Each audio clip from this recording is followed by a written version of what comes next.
envoie un souffle nouveau, parce qu'on a besoin d'être continuellement renouvelé, on a besoin que le Seigneur nous renouvelle, nous fortifie. Et cet après-midi, je ne pense pas que je vais être long, mais je voudrais, si vous me permettez cette expression, je vais l'employer parce que je sais comment tout le monde va la comprendre, je voudrais secouer le cocotier. C'est bon, là, vous comprenez, hein, mais secouer le cocotier dans le bon sens du terme. Voilà, et peut-être dans ce que je vais partager, peut-être quelqu'un va s'y retrouver, peut-être tu vas t'y retrouver. Et le but, ce n'est pas de nous accabler, c'est au contraire de dire oui, Seigneur, peut-être il y a des choses que je n'avais pas réalisées, ou peut-être il y a des choses que j'ai besoin de comprendre à nouveau. Alors Seigneur, je ne veux pas me laisser faire. Je ne veux pas me laisser faire. Je veux vraiment vivre ce que tu as prévu pour moi. Alors on va lire un texte que la plupart d'entre nous, les chrétiens, connaissons. Mais je me suis fait cette réflexion, c'est un texte sur lequel on ne s'arrête pas vraiment souvent. Et alors bon, en fait, vraiment le Seigneur m'a parlé au travers de ce texte une nuit quand ça m'arrive où je ne dors pas. Et ce texte m'a interpellé, m'a parlé, je voudrais le partager avec vous, dans le livre des Actes, au chapitre 28. C'est le dernier chapitre de ce livre, Actes des Apôtres, chapitre 28. Et on va lire les 6 premiers versets. Actes des Apôtres, chapitre 28, les 6 premiers versets. Et il y a là quand même des choses assez intéressantes et vous allez voir que, il me semble que pour nous encore, c'est très instructif. Il est dit ceci, « Après nous être sauvés, nous reconnûmes que l'île s'appelait Malte. Les barbares nous témoignèrent une bienveillance peu commune. Ils nous recueillirent tous auprès d'un grand feu qu'ils avaient allumé parce que la pluie tombait et qu'il faisait grand froid. Paul, ayant ramassé un tas de broussailles, et l'ayant mis au feu, une vipère en sortit par l'effet de la chaleur et s'attacha à sa main. Quand les barbares virent l'animal suspendu à sa main, ils se dirent les uns aux autres, « Assurément, cet homme est un meurtrier, puisque la justice n'a pas voulu le laisser vivre après qu'il a été sauvé de la mer. » Paul secoua l'animal dans le feu et ne ressentit aucun mal. Ces gens s'attendaient à le voir enfler ou tomber mort subitement, mais après avoir longtemps attendu, voyant qu'il ne lui arrivait aucun mal, ils changèrent d'avis et dirent que c'était un Dieu. Amen. Alors, j'ai mis un titre à ce message, comme ça nous permet tout de suite de savoir où on veut aller. Ça vaut ce que ça vaut. Je vous le livre, c'est celui-ci, c'est « Les combats après la conversion ». Les combats après la conversion, ou après le salut, ou après avoir rencontré Jésus. Vous avez remarqué avec moi que ce texte commence d'une manière un petit peu particulière, puisqu'il nous est dit tout de suite au verset 1er, « Après nous être sauvés ». C'est très important parce que ça va nous permettre de comprendre la suite. Pour bien comprendre cette parole, il faut la resituer dans son contexte. Il est question ici de ce qui s'était passé dans le chapitre précédent. Au chapitre 27, les chrétiens, vous connaissez cette histoire, il y a ce fameux naufrage dont il est question, ce bateau qui s'est fracassé sur les récifs, sur les rochers, ce bateau dans lequel on avait mis l'apôtre Paul pour l'amener jusqu'à Rome. Vous vous rappelez que l'apôtre Paul, au début, avait averti en disant « Non, la traversée ne se fera pas sans dommage ». On ne l'a pas écouté. Vous voyez, quand on n'écoute pas, quand on va en faire casse à tête, souvent ça amène des catastrophes. Et l'apôtre Paul s'est retrouvé sur ce bateau. Au début, tout allait bien. Et puis un vent nommé Eurachylon s'est levé. Et puis les hommes du bateau, les mariniers, tout ça, n'ont plus rien maîtrisé. Et puis après, ça a été la galère. Et heureusement que Dieu est intervenu. Heureusement que Dieu a parlé à Paul pour rassurer tous les gens qui étaient sur ce bateau. Dieu a préservé leur vie. Et c'est pour ça que ce texte commence, ce début du chapitre 28 commence par cette parole, « Après nous être sauvés », sauvés de la mer, sauvés du naufrage. Si Dieu n'était pas intervenu, ils seraient tous morts là-dedans. Ils seraient tous morts noyés. Voyez. D'ailleurs, je n'ai pas donné le verset, mais je vous le cite. À un moment donné, il nous a dit que la tempête était si forte qu'ils ont perdu toute espérance de se sauver. À un moment donné, ils se sont vus morts. Ils se sont dit, là, on n'en sortira pas. Et puis pourtant, ils ont été sauvés. Et en réfléchissant à ça, je me disais, mais quelque part, mais le fait d'avoir été sauvé, c'est un petit peu l'image de chacun d'entre nous. Parce que quand on y réfléchit, nous aussi, nous avons été sauvés d'un naufrage. Si le Seigneur n'était pas intervenu, mais c'était pour nous le naufrage assuré. Et quand je dis le naufrage assuré, je parle de notre éternité. Si Jésus n'était pas venu dans nos vies, si Jésus ne nous avait pas sauvés de nos péchés, si Jésus ne nous avait pas rencontrés, si Jésus n'était pas venu nous chercher, mais nous aussi, eh bien, nous aurions été perdus. Et nous aussi, nous dirigions vers un naufrage éternel. Je crois que c'est important de rappeler, de se souvenir que la perdition, c'est une réalité. On n'en parle pas souvent. On parle souvent du salut, on a raison. Mais il faut parler de la perdition. D'ailleurs, Jésus le dira, Dieu a tant aimé le monde qu'il a donné son Fils unique, afin que quiconque croit en lui ne périsse pas. Jésus a parlé de la perdition. Et quand on ne connaît pas Jésus, quand on n'a pas été lavé, pardonné de ses péchés, mais c'est le naufrage assuré, le naufrage éternel. Vivre séparé de Dieu pour l'éternité, mais il n'y a rien de plus terrible. Il n'y a pas de naufrage plus grand. Et je crois que c'est important d'en prendre conscience. Et j'ai envie de nous dire en commençant, mon frère, ma sœur, mais bénissons Dieu pour le fait d'avoir été sauvés. On lit ce texte après nous être sauvés, mais bénissons Dieu de ce que nous pouvons dire cet après-midi. Je suis sauvé, non pas parce que je suis meilleur qu'un autre, mais parce que le Seigneur m'a fait grâce, parce que le Seigneur est venu me chercher. Et tous les jours, je veux bénir Dieu pour le salut de mon âme. Tous les jours, je veux bénir Dieu pour le pardon de mes péchés. Je ne veux pas m'y habituer. Comme si c'était normal, en m'asseyant sur ma chaise, en me disant, bon voilà, je suis sauvé, gloire à Dieu. Non, non, je ne veux pas m'habituer. Rendons grâce à Dieu tous les jours pour ce si grand salut. Quand on réalise ce qu'il en a coûté au Seigneur, je crois que c'est important tous les jours d'être reconnaissant. Et si peut-être cet après-midi, quelqu'un n'a pas fait l'expérience du salut, mais j'allais dire, je t'en supplie, je vous en supplie, mais réconciliez-vous avec Dieu. C'est important. C'est encore jour de grâce. Avant qu'un jour il y ait un naufrage éternel, séparé de Dieu pour l'éternité, mais encore aujourd'hui c'est jour de grâce. C'est encore un moment où tu peux être sauvé, où tu peux recevoir l'assurance de ton salut. Mais c'est tellement important, tellement important. Donc, première chose, ils ont été sauvés. Maintenant, et c'est là où je veux en venir, est-ce que le fait d'avoir été sauvés fait que quelque part après, tout va bien? C'est un chemin tranquille et il n'y a plus de difficultés. Alors, on connaît tous la réponse, et on va tous dire bien sûr que non. Et justement, ici, dans ce texte, ils ont été sauvés, et juste après intervient cet épisode dont on ne parle pas très souvent. J'en ai pas très parlé souvent, personnellement. Je ne sais pas si Marc, tu as souvent prêché là-dessus, mais intervient cet épisode de ce serpent, de cette vipère, qui va s'attacher à la main, au bras de l'apôtre Paul. Vous voyez, alors j'ai essayé de réfléchir, ça a quand même dû être assez impressionnant. Hein, voir tout d'un coup là, une vipère, je ne sais pas si elle était grosse, longue, je ne sais rien, mais enfin de l'avoir suspendue au bras de l'apôtre Paul. Waouh, déjà quand on voit un serpent, enfin je ne sais pas vous, mais moi j'aime pas ça. Je préfère faire un petit détour. Vous voyez, courageux mais pas téméraire quand même. Hein, voyez, mais bon, je me dis, ça a dû être assez surprenant. Et je réfléchissais à cet épisode, mais je crois qu'il y a tout un enseignement pour nous là. Il y a plein de choses qui sont là pour nous. Dites-moi, est-ce que vous croyez qu'après que nous ayons été sauvés, lavés, pardonnés de nos péchés, est-ce que vous pensez que le diable, qui est souvent comparé dans la Bible au serpent, est-ce que vous croyez qu'il va nous lâcher comme ça? Est-ce que vous pensez que, bon, ils ont été sauvés, j'ai plus rien à faire avec eux, donc maintenant je vais aller essayer un petit peu de mordiller les autres, hein, et eux, je vais les laisser tranquilles. Est-ce que vous pensez que c'est ça? Je crois que c'est important de réaliser que pas du tout.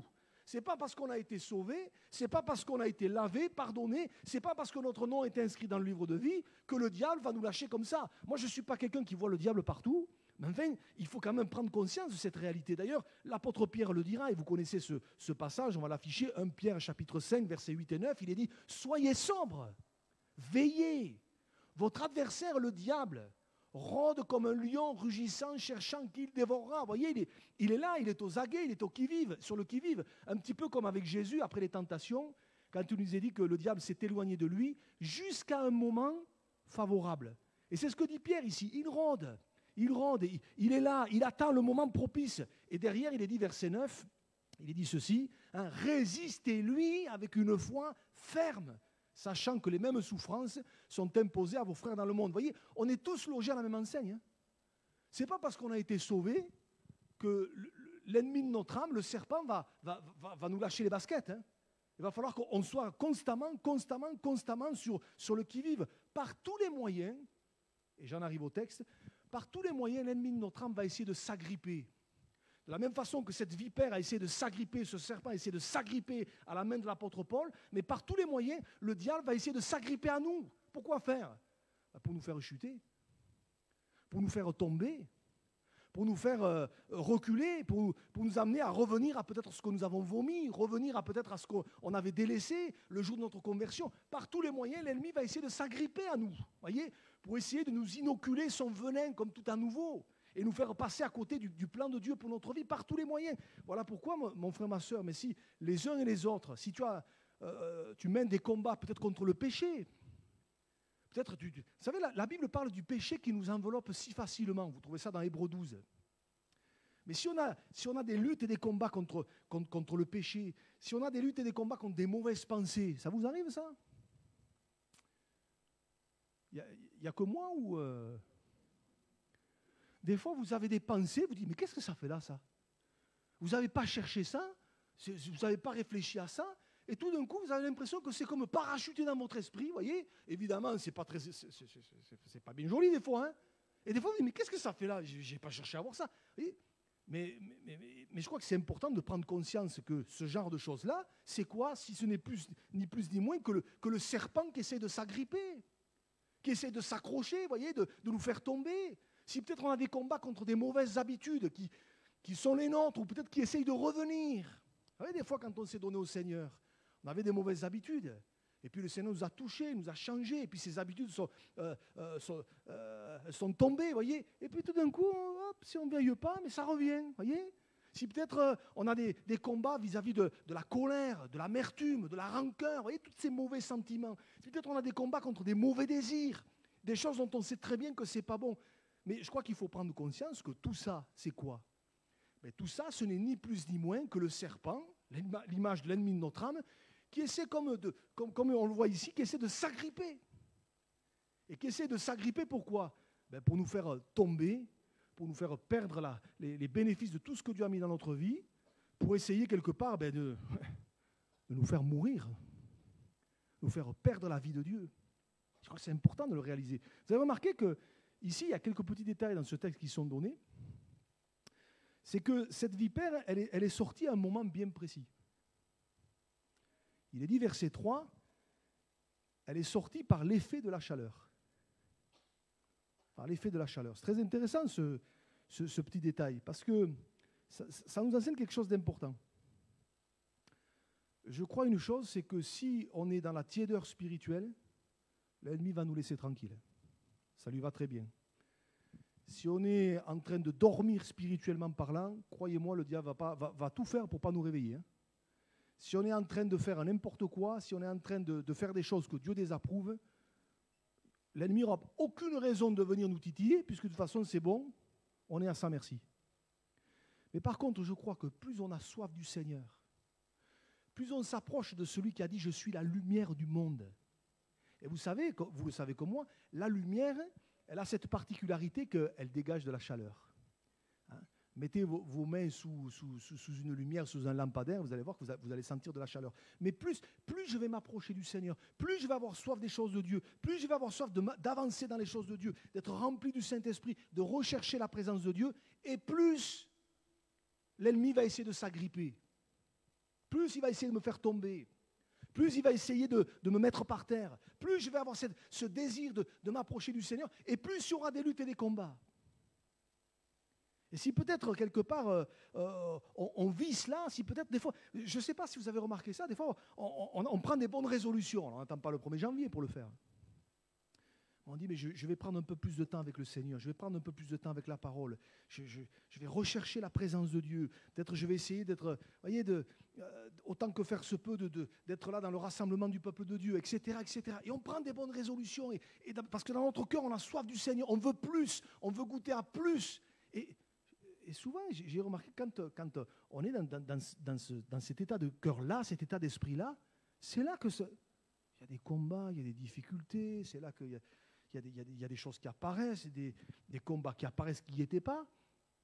Mais je crois que c'est important de réaliser que c'est un petit peu ce qui s'est passé là pour l'apôtre Paul. Sous l'effet de la chaleur, la vipère est sortie. Et de la même façon, quand quelque part, j'ai ce désir de m'approcher du Seigneur, de celui qui a dit « Je suis la lumière du monde », et on a là, on dit « Seigneur, j'ai soif de toi, de plus de toi », il ne faut pas s'étonner que l'ennemi essaye de s'agripper pour nous faire tomber, pour nous freiner, pour nous arrêter. Il ne faut pas que ça nous étonne. Et ce que j'aime ici, et moi je l'ai souligné dans ma Bible, c'est la réaction de l'apôtre Paul. Qu'est-ce qu'il a fait? Verset 5. Paul secoua l'animal dans le feu. Alléluia. Ce que je veux faire ressortir, c'est que face à la situation, l'apôtre Paul n'a pas fait preuve de résignation. Il aurait pu être complètement tétanisé. Hein. Mettez-vous à sa place. Nous, on lit ça, on dit « oui, il a bien fait. Vous savez, quand vous avez... Des fois, vous avez un danger qui vient face à vous, vous pouvez vous retrouver pétrifié, vous ne bougez plus. Alors qu'il faudrait prendre les jambes à son cou et partir, on n'arrive pas. Voyez, et l'apôtre Paul aurait pu se trouver un petit peu dans la même situation, voyant cet animal, cette vipère suspendue. Je l'ai dit, je ne sais pas si elle était grosse, petite, j'en sais rien. Je ne sais pas quelle couleur elle était, j'en sais rien, mais il aurait pu, vous voyez... Puis il aurait pu se dire, bon, mais c'est fichu, je ne sais pas moi, il aurait pu se dire, c'est fini, il n'y a plus rien à faire, vous voyez. Non, il ne s'est pas laissé faire. Et la Bible me dit qu'il a secoué l'animal, alors je ne sais pas comment il s'est pris, je ne sais pas s'il a fait, je ne sais rien ce qu'il a fait, mais enfin, il ne s'est pas laissé faire, quoi. Il ne s'est pas laissé faire. Et j'aime cette attitude-là, et j'aimerais dire, mon frère, ma soeur, si peut-être cet après-midi, peut-être d'une façon ou d'une autre, mais on sent que l'ennemi essaie de s'agripper à nous, là, de s'attacher à nous, quelle que soit la façon, quelle que soit la manière, de nous faire tomber, de nous faire chuter, de nous décourager, de nous amener peut-être à nous dire c'est fini pour moi, je ne m'en sortirai jamais, il n'y aura rien qui se passera, il n'y aura rien qui changera, c'est toujours comme ça. Mais si on sent ça, mon frère, ma soeur, mais secoue-toi et secoue l'ennemi. Ne te laisse pas faire. Tombe pas dans la résignation. Et comme l'apôtre Paul, vous voyez, c'est ce que dira l'apôtre Jacques. Regardez, on connaît ce verset. Jacques chapitre 4, verset 7. Soumettez-vous donc à Dieu, résistez au diable. Résistez. Et il fuira loin de vous. Résistez, alléluia. Voyez, on est appelé à résister. On n'est pas là pour se laisser faire, on n'est pas là pour se résigner. Il faut résister. À partir du moment où je marche avec le Seigneur, je suis rentré en résistance. Alléluia. Et je ne veux pas me laisser faire. Et même si l'ennemi essaie de me mordre, essaie de s'agripper à moi d'une façon ou d'une autre, mais je veux me secouer, je ne veux pas me laisser faire. Je dis non. Seigneur, je refuse ce péché dans ma vie. Seigneur, je refuse que les mauvaises habitudes reviennent. Seigneur, je refuse cette colère, je refuse cette animosité, je refuse cette amertume, je refuse cette rancune. Je refuse ces mauvaises pensées. Je refuse ces mauvais désirs. Je refuse cette tentation que le diable met devant moi. Je la refuse. C'est ça, secouer les choses. Vous voyez, c'est ça, faire comme l'apôtre Paul. Il a secoué l'animal dans le feu. Et peut-être cet après-midi, le Seigneur veut parler à quelqu'un ou même à plusieurs. Pour te dire, mon frère, ma soeur, mon ami, peut-être que tu as un moment important. Peut-être que l'ennemi essaie de s'agripper à toi pour te faire chuter, pour te faire tomber, pour te faire arrêter la course, pour te décourager. Alors cet après-midi, on a deux choix. Soit on se laisse complètement hypnotiser, on se tétaniser, on ne fait plus rien. Et à un moment donné, on va tomber. Vous avez remarqué que les gens qui étaient là, verset 6, ils s'attendaient à le voir enfler ou tomber mort. Si face aux assauts, aux attaques de l'ennemi, on ne fait rien, un jour ou l'autre, on tombera mort spirituellement parlant. Hein. On tombera mort. Hein. Ça, c'est la première option. On ne fait rien, on se dit, bon, mais... C'est comme ça. Ou soit alors on réagit et on dit, Seigneur, moi, je ne veux pas me laisser faire. Seigneur, moi, tu m'as sauvé. Je sais que tu seras fidèle jusqu'au bout. Alors, Seigneur, je veux secouer les choses, je veux secouer l'ennemi de mon âme, là, et je ne veux pas me laisser faire. Et avec ton aide, avec ta grâce, on s'en sortira. Et je veux continuer à marcher avec toi. Et Dieu nous bénira. Et Dieu nous bénira. Alléluia. Et c'est peut-être ce que le Seigneur veut dire à quelqu'un cet après-midi. Peut-être depuis quelque temps, tu as perdu peut-être de ton dynamisme spirituel. Peut-être que tu avais commencé à faire quelques pas avec le Seigneur. Peut-être qu'il y avait eu des progrès, il y avait eu des choses qui s'étaient passées en toi. Et puis tu sens dans ton cœur que peut-être tu es en train de t'assécher. Tu sens que tu es en train de perdre pied. Bien, peut-être réalise que Bien sûr, c'est une image, mais peut-être que l'ennemi, justement, a essayé de... et s'est attaché à toi, s'est agrippé à toi comme cette vipère. Et ce qu'il veut, c'est que tu t'arrêtes, que tu te décourages, que quelque part, tu dis, je vais faire comme les autres. Mais cet après-midi, le Seigneur te donne l'occasion, avec son aide et sa grâce, de dire, non, non, non, non, je ne vais pas me laisser faire. Et comme Paul qui a secoué l'animal dans le feu, et il a fini par lâcher prise, et notez bien, il a lâché prise. Résistez-lui. Et bien que cet après-midi, on puisse faire la même chose, dire, Seigneur, moi, je vais aller jusqu'au bout avec toi. Tu m'as sauvé. Je ne vais pas me laisser rattraper. Je ne vais pas me laisser agripper. Je ne veux pas tomber mort, spirituellement parlant. Je vais aller jusqu'au bout avec toi. Alléluia. Maintenant, une chose intéressante, c'est que quand on réfléchit au geste de l'apôtre Paul, qui a secoué l'animal dans le feu, mais en y réfléchissant ici, on peut faire un parallèle, je vais appeler ça un parallèle prophétique. En ce sens que ça préfigure quelque part le sort qui sera réservé à l'ennemi de notre âme au bout du compte. Alléluia. Vous savez que dans le livre de l'Apocalypse, alors je ne vais pas vous faire une étude sur l'Apocalypse, il y a des frères qui sont bien plus calés que ça pour que moi, mais dans le livre de l'Apocalypse, il est question du sort qui est réservé à Satan. Le Satan est appelé le serpent ancien, mais il est aussi appelé dans le livre de l'Apocalypse le dragon. Et regardez dans le livre de l'Apocalypse, chapitre 20, verset 7, qu'est-ce qu'il est dit? Regardez le sort final du dragon, du diable. Après le millénium, quand les 1000 ans seront accomplis, vous savez qu'il y aura cette période de 1000 ans de règne du Seigneur sur la terre, et là on aura un aperçu de ce qu'aurait été la terre si on avait laissé le Seigneur régner. Hein? Mais il est dit, quand les 1000 ans seront accomplis, Satan sera relâché de sa prison. Et il sortira pour séduire les nations qui sont aux quatre coins de la terre, Gog et Magog, afin de les rassembler pour la guerre. Leur nombre est comme le sable de la mer. Et ils montèrent sur la surface de la terre et ils investirent le camp des saints et la ville bien-aimée.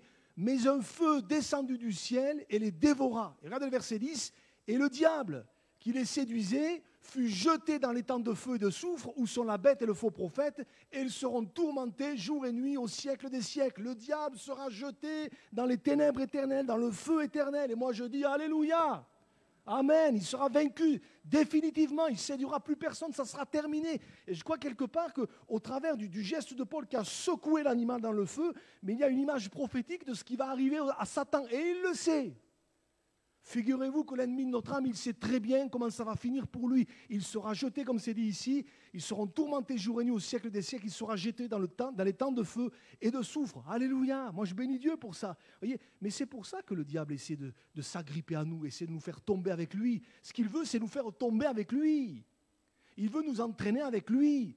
Et c'est pour ça qu'il est dit dans Apocalypse 12, verset 10, il me semble que le diable est descendu sur la terre animé d'une grande colère, sachant qu'il en a pour peu de temps.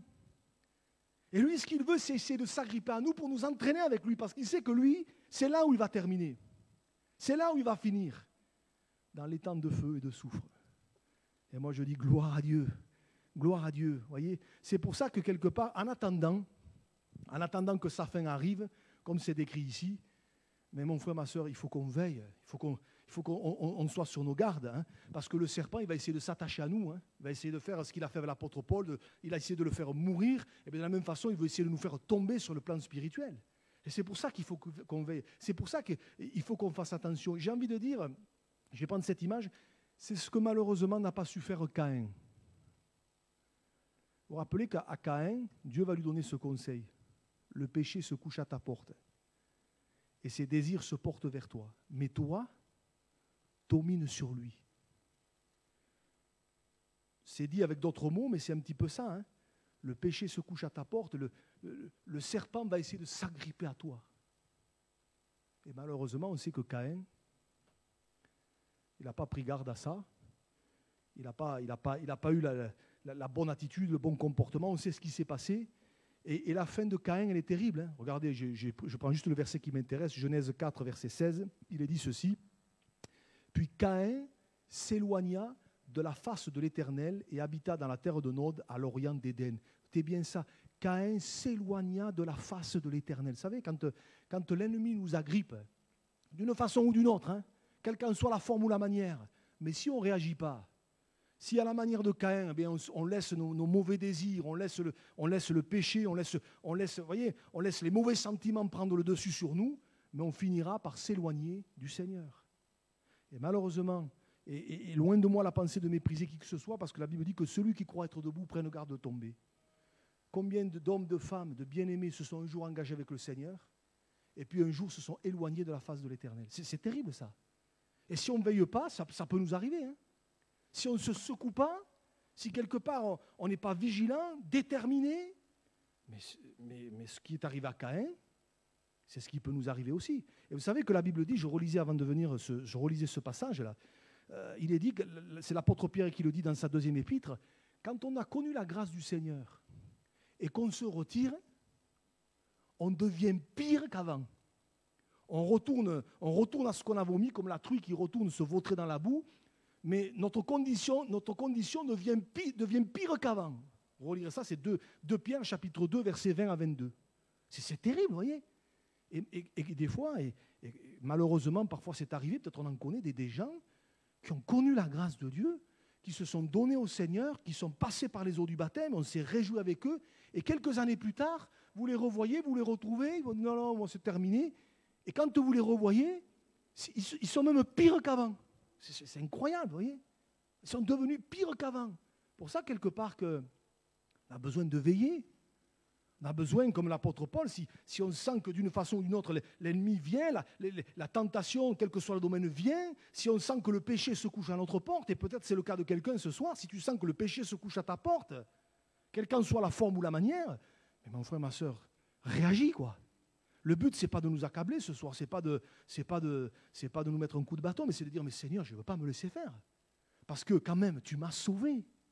Tu m'as sauvé. Et si tu m'as sauvé, ben, je vais aller jusqu'au bout avec toi. Enfin, je ne sais pas vous, mais moi, l'éternité, être pour l'éternité avec le Seigneur, j'ai envie d'y être. Hein. Plus le temps passe et plus je dis Maranatha. Jésus revient. Et voilà, quand je pense au ciel, enfin, je ne sais pas comment vous êtes vous, moi j'imagine, j'essaie d'imaginer le ciel, les anges, tout ça. Là. Waouh, Seigneur, moi j'ai envie de vivre ça. Hein. Je ne veux pas me laisser agripper par le serpent et tout perdre et tomber raide mort. Hein. Vous imaginez, après c'est les regrets éternels. Hein. C'est les regrets éternels. On n'en parle pas assez de ça, mais le but c'est quelque part de prendre conscience de ça pour dire, ben, Seigneur, même si l'ennemi se déchaîne et veut essayer de m'agripper là, mais Seigneur, moi, je ne veux pas me laisser faire. Hein. Il faut secouer les choses pour que, Seigneur, on aille jusqu'au bout avec toi. Moi, je comprends pourquoi Jésus dit que c'est celui qui persévérera jusqu'à la fin qui sera sauvé. Je termine, c'est important parce que... Pourquoi il faut parler de tout ça? Parce que quand même, regardez la conclusion de l'histoire, verset 6. Ces gens s'attendaient à le voir enfler ou tomber mort subitement, mais après avoir longtemps attendu, voyant qu'il ne lui arrivait aucun mal, ils changèrent d'avis. Waouh! Et dire que c'était un Dieu. Vous n'avez pas envie que les gens qui nous côtoient, ceux pour qui on prie depuis peut-être longtemps, nos familles, nos proches, vous n'aurez pas envie qu'ils changent d'avis sur les choses de Dieu et qu'ils disent non pas que nous sommes des dieux, mais qu'ils disent que Jésus est Dieu. Vous n'avez pas envie de ça? Mais quelque part, comment ça peut se faire? Eh bien, ça peut se faire dans la mesure où on a affaire au même combat que les autres. Hein. On n'est plus du monde, mais on est dans le monde. Et on connaît les mêmes difficultés que les autres. Mais si, quelque part, ils sentent une différence, ils voient des gens différents, des hommes différents, bien que imparfaits, mais des hommes et des femmes qui refusent le péché, des hommes et des femmes qui refusent ce que tout le monde ferait, des hommes et des femmes qui disent « Seigneur, moi je veux vivre une vie droite, intègre, pure ». Mais à un moment donné, voyant que quelque part, malgré les difficultés, on reste droit, on reste debout, à un moment donné, on va se dire « Mais ces gens-là, ils passent par les mêmes choses que nous, ils connaissent les mêmes combats que nous, mais eux, permettez-moi l'expression, ils ne tombent pas en décrépitude, mais ils sont toujours debout, quoi. » Mais il y a quelque chose. Mais c'est pour ça, quelque part, que dans la vie avec Dieu, il faut se battre. Hein. Il faut se battre, hein. Il faut en vouloir, quoi. Le chrétien, ce n'est pas celui qui est là, plan, tranquille, hein, alléluia, gloire à Dieu. Non, il faut se battre. Hein. Seigneur, je veux de ta gloire, Seigneur, je veux ce que tu as prévu pour moi, je ne veux pas me laisser faire. Hein. On doit être des lions pour le Seigneur. Voilà, des fois, je me disais, si on était des lions, autant que ce que des fois on l'est ailleurs. Vous avez vu en ce moment, ce n'est plus trop le cas depuis un an. Hein. Moi, j'ai souvent pris cet exemple. Ma mamie, les supporters dans les stades. Hein. Je ne vous explique pas, quand ils vont ouvrir les stades, les premiers matchs, les joueurs ne vont plus s'entendre. Hein.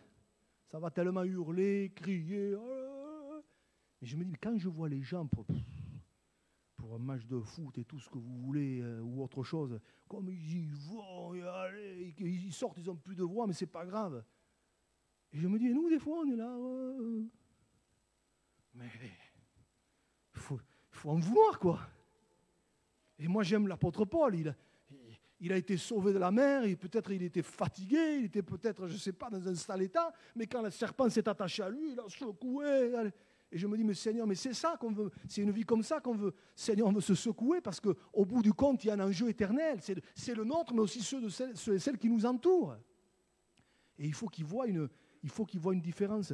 Je n'ai pas donné les versets, mais quand vous regardez la suite du texte, waouh, ça a eu un impact sur l'île de Malte. Si vous regardez la carte, l'île de Malte, elle est toute petite. Hein, toute petite.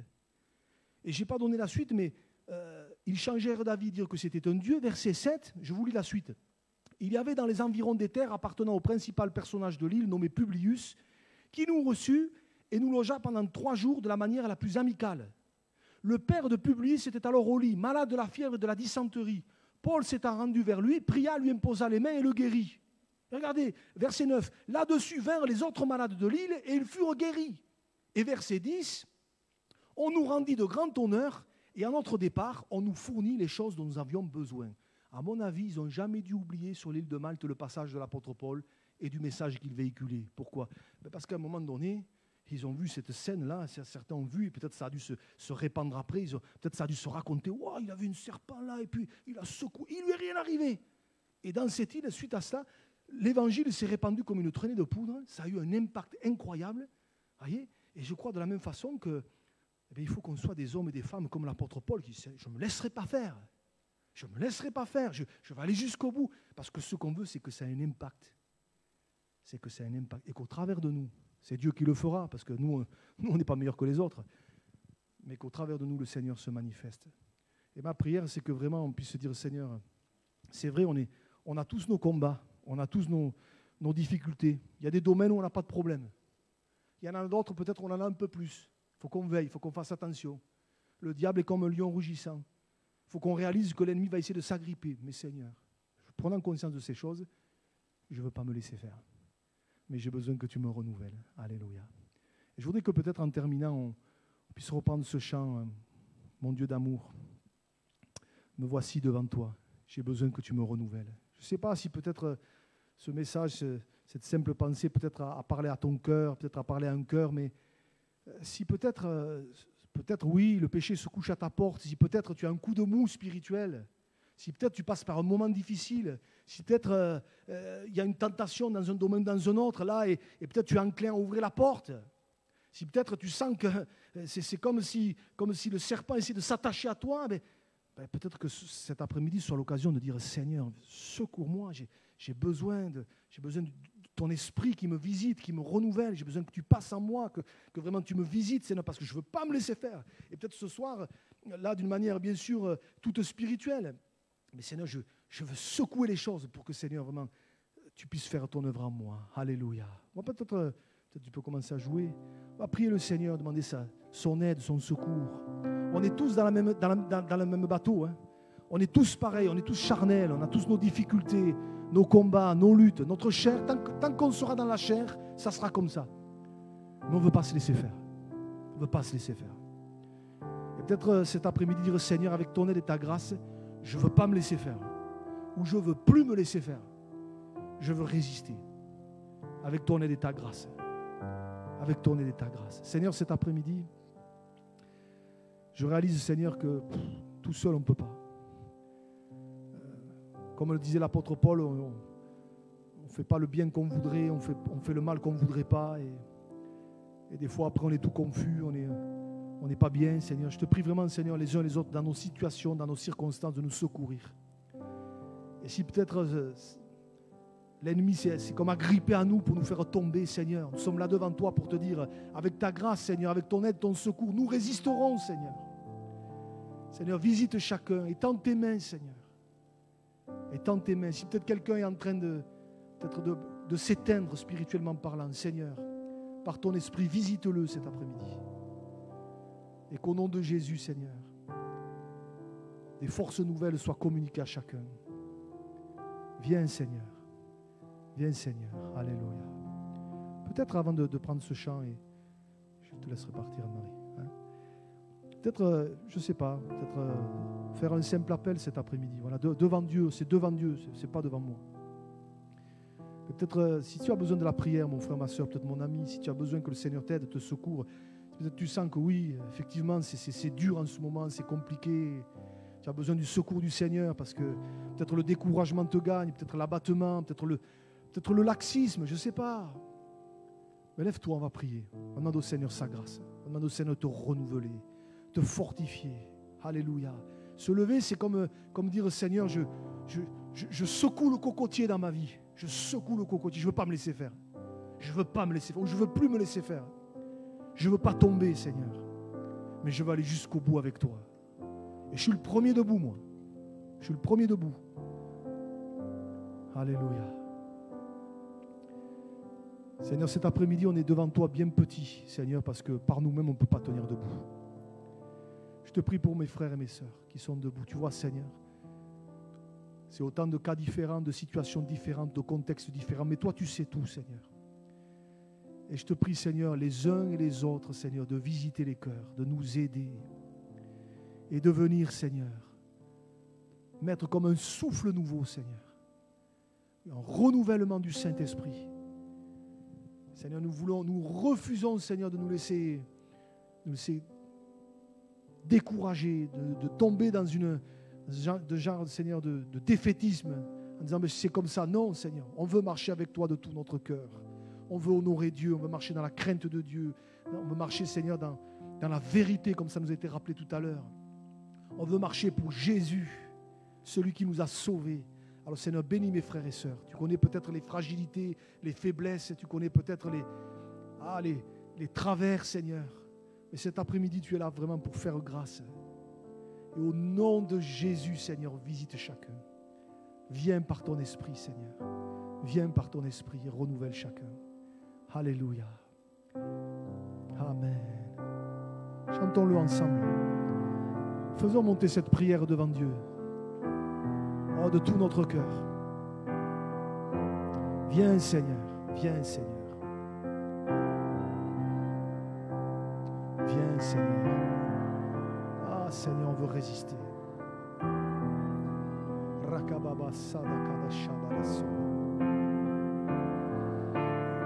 À toi la gloire, Seigneur. Viens.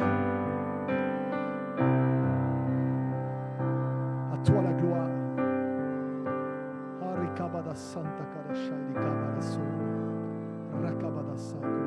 L'ennemi lâche prise, Seigneur. L'ennemi lâche prise, Seigneur. Alléluia. Tu es vainqueur, Jésus. Tu es le Tout-Puissant. Oh, Jésus, viens.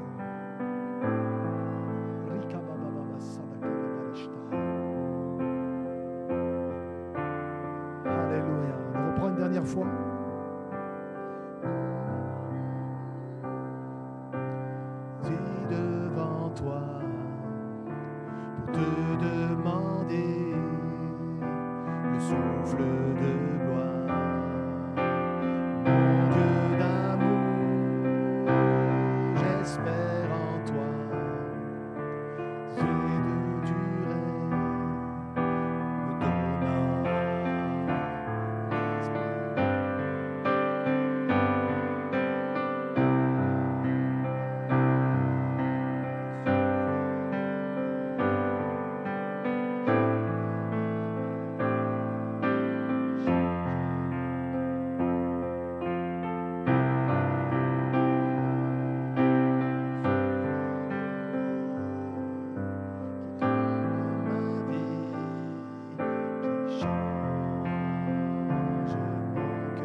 J'essaie de penser vraiment sur mon cœur que peut-être cet après-midi, le Seigneur est prêt vraiment à renouveler les forces, à visiter.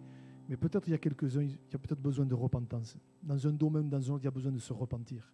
Dire, Seigneur, je te demande pardon. Voilà. Quand on se repent, le Seigneur nous aide. Quand vraiment on confesse nos péchés, on reconnaît nos échecs, On reconnaît que là, dans ce domaine-là, vraiment, ça ne va pas du tout. Je suis convaincu qu'après, le Seigneur nous relève. Et peut-être cet après-midi, on est là, on dit, Seigneur, envoie un souffle nouveau. Mais peut-être que le Seigneur attend d'abord, peut-être de ta part, de la part de quelqu'un, dans ton cœur, entre toi et lui, après. Vraiment de la repentance. Dire, Seigneur, je te demande pardon. Je me suis accoutumé, je me suis habitué. Il y a des choses que j'ai laissé faire, j'ai rien dit. J'ai accepté ça dans mon cœur. Mais là, maintenant, je te demande pardon. J'ai laissé des choses s'installer. Seigneur, je veux secouer les choses. Et ça commence par me repentir.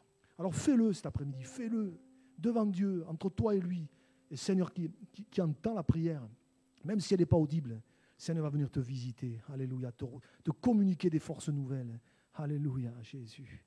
Seigneur Jésus, viens Seigneur, viens Seigneur, alléluia, Jésus, oh à toi la gloire Seigneur, Rakabada Santa Karishala Badastanta Karashai, Ranta Karasodi Kabarashai di Parasoi, à toi la gloire Seigneur, merci Jésus, merci Jésus, alléluia Jésus, alléluia.